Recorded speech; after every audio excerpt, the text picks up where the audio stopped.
बांग्लादेश में अल्पसंख्यक हिंदुओं की सुरक्षा और सेफ्टी के लिए इस्कॉन दुनिया भर में प्रार्थना करेगा। 150 से भी ज्यादा देशों में इस्कॉन के श्रद्धालु पूजा अर्चना करेंगे।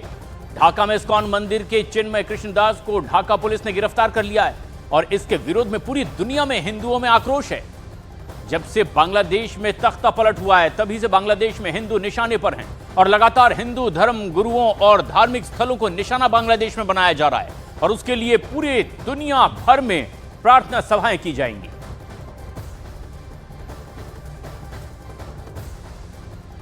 उधर हैदराबाद में इसे लेकर के प्रदर्शन भी किया गया है। बांग्लादेश में हिंदुओं पर हो रहे अत्याचार के खिलाफ हिंदू संगठनों ने विरोध प्रदर्शन किया है, जिसमें विश्व हिंदू परिषद के साथ बजरंग दल और इस्कॉन मंदिर के संत भी शामिल हुए। प्रदर्शन कर रहे लोगों की मांग है कि चिन्मय दास को जल्द से जल्द रिहा किया जाए, बांग्लादेश में जहां उन्हें गिरफ्तार कर लिया गया है। हैदराबाद में भी इसे लेकर प्रदर्शन किया गया।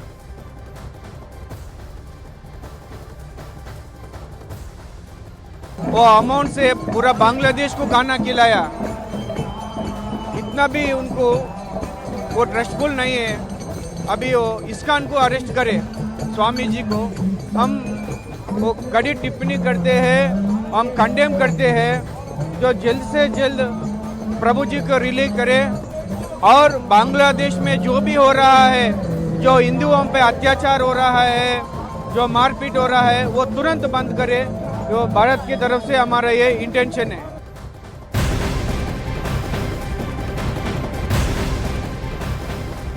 बांग्लादेश की घटना पर अब आरएसएस का भी बयान सामने आया है। राष्ट्रीय स्वयंसेवक संघ के सरकार्यवाह दत्तात्रेय हजबोले ने कहा है कि बांग्लादेश में हिंदुओं पर हो रहे अत्याचार तत्काल बंद हों। इस्कॉन के सन्यासी चिन्मय कृष्णदास को अन्यायपूर्वक कारावास से मुक्त किया जाए। केंद्र सरकार से भी प्रयास करने की मांग की गई है।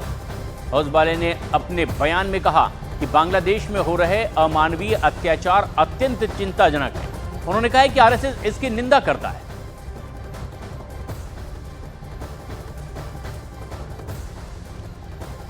लेकिन एक बड़ा सवाल भी है कि आखिर क्यों चिन्मय कृष्णदास की गिरफ्तारी की गई है, ये अब हम आपको बताते हैं।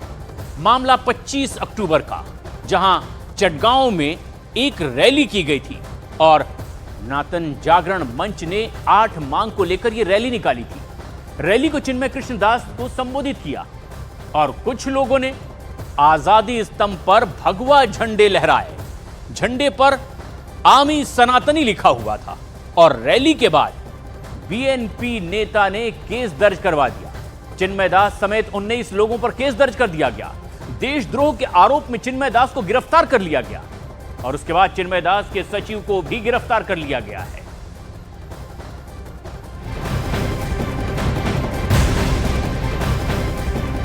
और एक बड़ी खबर आ रही है बांग्लादेश से। बांग्लादेश के भैरव में इस्कॉन मंदिर पर हमला हुआ है। इसे लेकर के एक वीडियो भी सामने आया है, जिसे कोलकाता इस्कॉन ने जारी किया है। इससे पहले भी बांग्लादेश के चटगांव में संतोषेश्वरी मंदिर पर हमला किया गया था। अब यह ताजा वीडियो सामने आया है एक और मंदिर पर हमले का।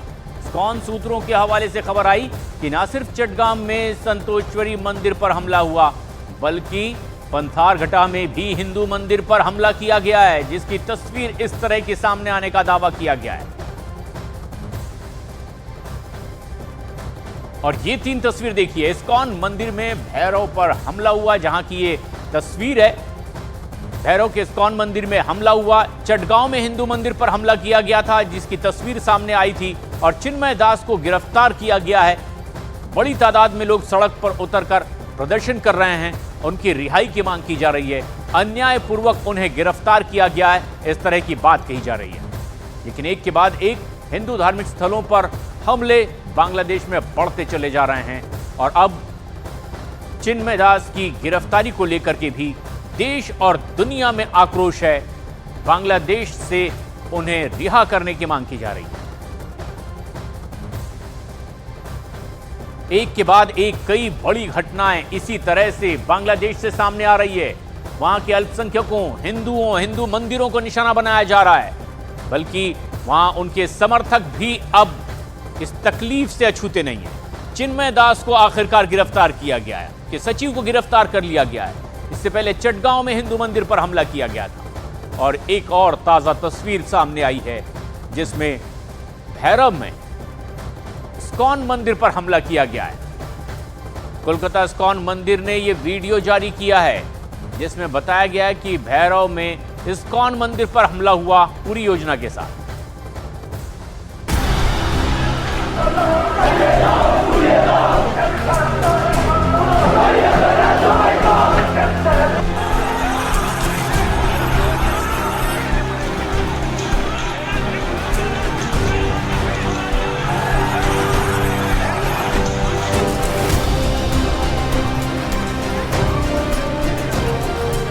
दिल्ली से बांग्लादेश की दूरी 1792 किलोमीटर, कोलकाता से दूरी 305 किलोमीटर और बांग्लादेश की सड़कों पर क्या हो रहा है?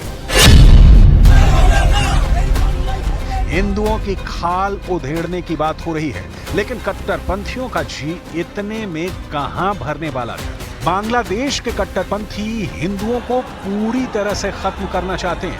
ये वही बांग्लादेश है जिसके मुखिया और नोबेल शांति पाने वाले मोहम्मद यूनुस फिलहाल अपने देश की कट्टर पहचान के लिए बदनाम है।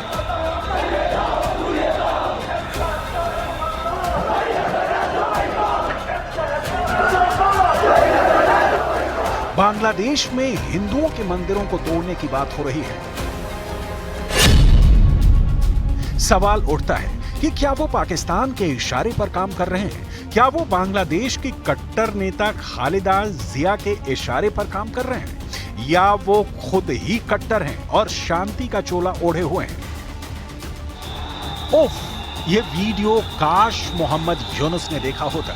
ये देखकर भी अनदेखा कर रहे हैं। इस्कॉन के समर्थकों पर कट्टरपंथी तो छोड़िए, वहां की सेना और पुलिस लाठी, डंडे और हथियार लेकर टूट पड़ी। महिलाओं तक को संभलने का मौका नहीं दिया।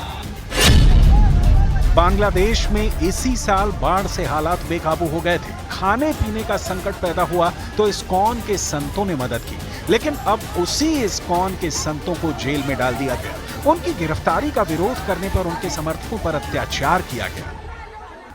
उसी संस्था को अगर बांग्लादेश में ये कहा जाए कि ये आतंकवादी संगठन है और कट्टरपंथी है, तो बिल्कुल बेबुनियाद है, झूठा है। कोई भी भारत का या पूरे वर्ल्ड का कोई भी व्यक्ति जो है इसको स्वीकार नहीं कर सकता। ये बात गले नहीं उतरती। बांग्लादेश ट्रांसपेरेंसी इंटरनेशनल की रिपोर्ट के मुताबिक 100 दिन की यूनुस सरकार में अल्पसंख्यकों पर अत्याचार बढ़े हैं। इन 100 दिनों में हिंदुओं को बहुत कष्ट सहना पड़ा है। शेख हसीना के हटने के बाद सांप्रदायिक हिंसा की 2000 से ज्यादा घटनाएं सामने आई हैं। इन 100 दिनों में धार्मिक और जातीय अल्पसंख्यक हाशिए पर चले गए। यह आंकड़ा 5 से 20 अगस्त के बीच का बताया गया है। बांग्लादेश में जब से तख्ता पलट हुआ है, हिंदुओं पर अत्याचार चरम पर है। बांग्लादेश में कट्टरपंथियों का बोलबाला है। संविधान में सेकुलर लिखने वाले देश बांग्लादेश में लोकतंत्र बैसाखियों पर आ गया है। हिंदुओं के खिलाफ हिंसा, साजिश के अलावा हिंदू मंदिरों को भी निशाना बनाया जा रहा है। हिंदू धर्म गुरुओं को गिरफ्तार किया जा रहा है। उनके समर्थकों पर लाठियां बरसाई जा रही हैं।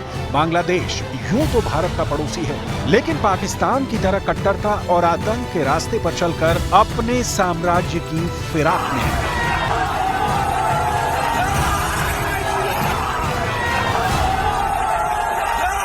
देखिए, वहां की सरकार कट्टरपंथियों के दबाव में आ गया है। पाकिस्तान की सरकार और बांग्लादेश की सरकार में अब कोई अंतर नहीं रह गया है। भारत की सरकार ने कड़ी चेतावनी दी है और मैंने कल भी कहा था, मैं सब दिन कहूंगा, इसमें संयुक्त राष्ट्र संघ को हस्तक्षेप करना ही चाहिए बांग्लादेश। मोदी सरकार जब से आई है, उसकी गतिविधियों से भारत में अंतर्राष्ट्रीय जगत पर कई देशों में भारतीय जो वहां रह रहे हैं वो सुरक्षित नहीं महसूस कर रहे हैं। उन पर हमले हो रहे हैं, हत्याएं हो रही हैं। बांग्लादेश में विशेष रूप से हिंदुओं पर याद आती है इंदिरा गांधी। काश मोदी जी उनसे प्रेरणा ले पाते और हिंदुओं की और भारतीयों की रक्षा सिर्फ बांग्लादेश में नहीं, दुनिया में जहां भी हो रही हो, उससे कर